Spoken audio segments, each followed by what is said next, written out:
2050 on this day, how would you see your work being done? What do you see around you? What would you believe in? What would you fight for? What would you think that the most important for you around you in that moment? Well, I think some things will never change. I think family will still be important, health will still be important, education will still be important. What will we fight for? What will we believe in? In 2050, we may be fighting for water. We may be at war. We may be at some global war over water, over energy, resources. Who knows? So we may have come through the most amazing pandemic of some dreadful disease that has wiped out half the population. I mean, at the moment, all the futurologists are talking about, today we have 6 billion people, in 2030 we'll have 7 billion people, and in 2050 we'll have 9 million people, but 9 billion people. Well, we might not, we might have half the population. And a disease cruelly could have wiped out all the young population, so we might have a completely imbalanced population. But I think there will be, between now and then, a major battle for resources. And I think that the politicians, not surprisingly, have been pretty distracted by the economic crisis over the last few years and taken the eye off the ball of climate change, which still probably remains the most monumental challenge to the future of mankind, because it will affect everything, our environment, our resources, everything. Do you think that when we are there, are we still talking like this, or we will use some technologies? What will be communication channel in that time? I think there will be both. I think people will still talk. I was struck recently. I read a very famous novel called Anna Karenina, and it was set in the past, of course. And one of the things that struck me about it was that the nature of the conversation was very similar to the conversations we have today. So I would expect that people will still have those conversations around their life, their close family life, their hopes, their fears. But I think between now and then there will be a lot of ceding to kind of machine-to-machine type communications. And we've yet to see the full impact of, we've lived through massive change in the last 20 years, but we've yet to see the full impact of what more machine-led communications will bring.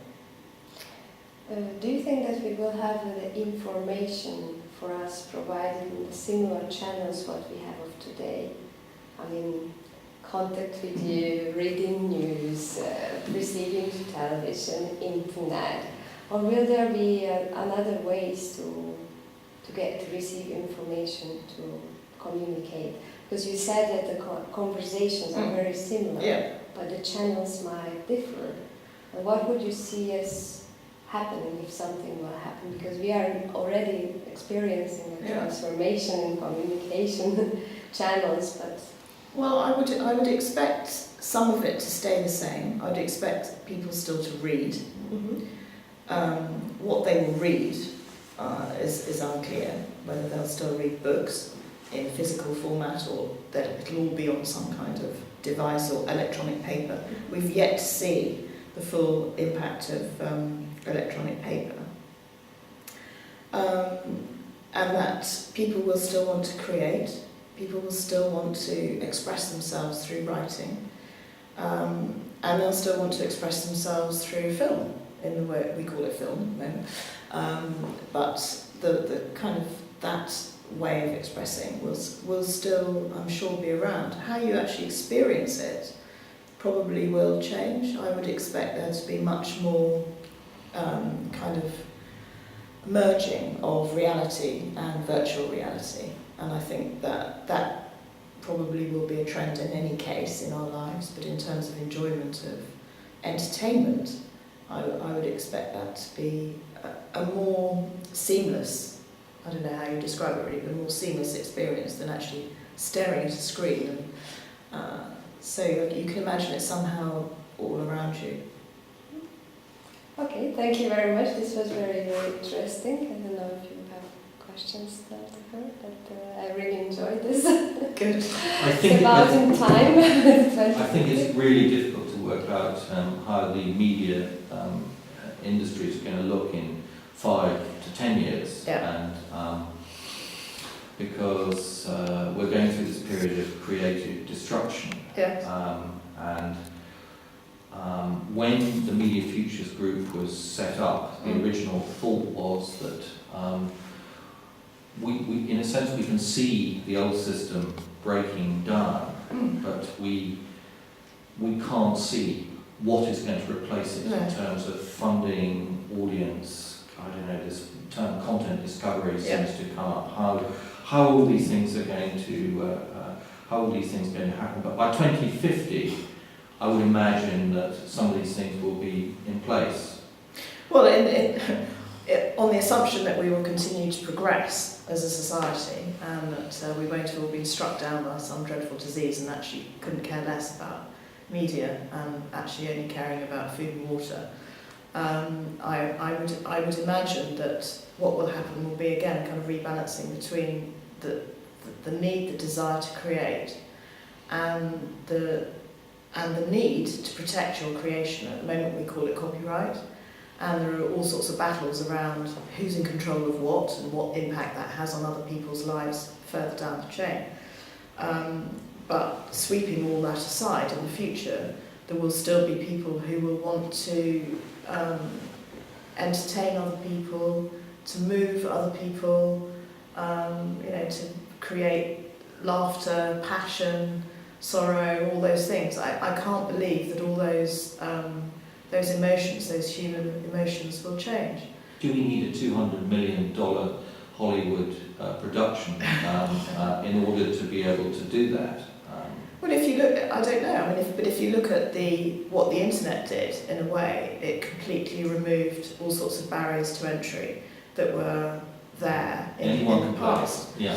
And if you take broadcasting, when you and I first started talking about broadcasting, there was still spectrum scarcity.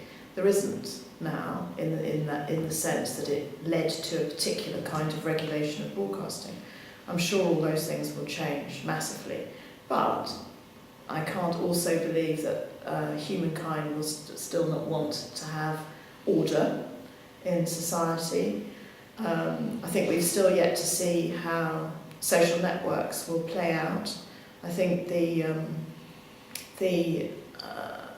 impact of social networking, as we know it today, is really just at the beginning. We've got no idea how that's going to develop and how that will change the way people behave and what impact that will have on society. It's a potential force for helping to aggregate interest, absolutely. Feedback.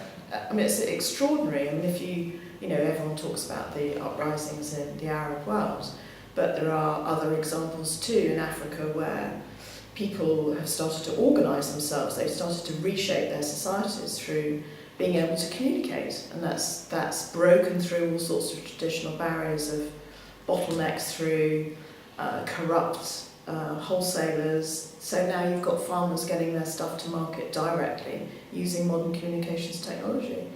And we talk about globalisation, and at the moment it's kind of focused in on banks and the world of business.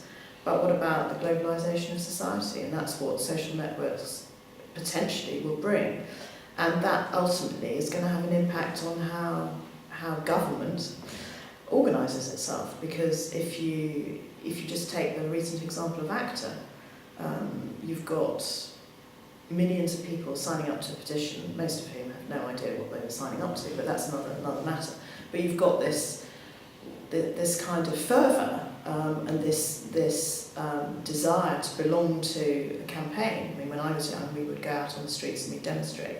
And we'd stand there in the pouring rain and it was very cold and very uncomfortable. Now it's very easy. You go ping and off goes your email. And if we wanted to campaign against politicians, we would gather enough money to print a pamphlet or whatever it was, and we would or send postcards to the Prime Minister asking him to free Nelson Mandela. And that involved some effort to write a postcard, put a stamp on, go to the post office. And these days, all those things are very seamless and very, very easy. And ultimately, that's going to have an impact, I'm sure, on the way governments organise themselves.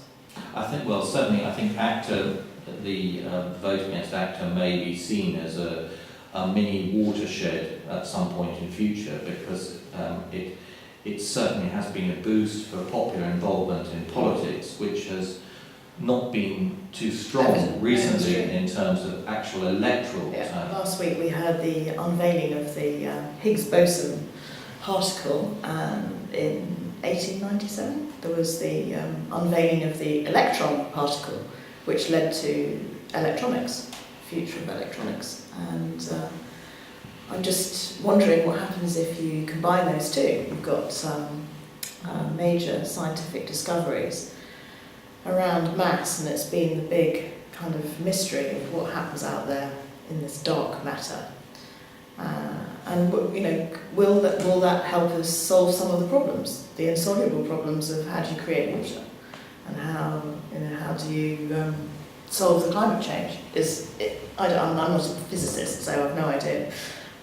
But one has to imagine that it's the last piece of jigsaw in the puzzle of this particular area of science, and it could be really amazing, could be really exciting. Well, I think, yes, by 2050 that's a reasonable time schedule for making sense in terms of applications of a breakthrough in fundamental physics. In the sort of short to medium term, we will be wrestling with graphene, which is this carbon nanostructure, which will have important impacts on the semiconductor industry. But it's true with Higgs boson, there is everything to play for. Absolutely. Well, thank you very much, Angela. It's a pleasure. It's been a pleasure for us to interview you. Well, good luck with the project. Thank you very much. It's a great project. And I'd also like to thank my the other interviews, Bernadette Cockles, because we didn't mention your name at the beginning of the show. Okay. I came from part2. It's a cut. It's a wrap.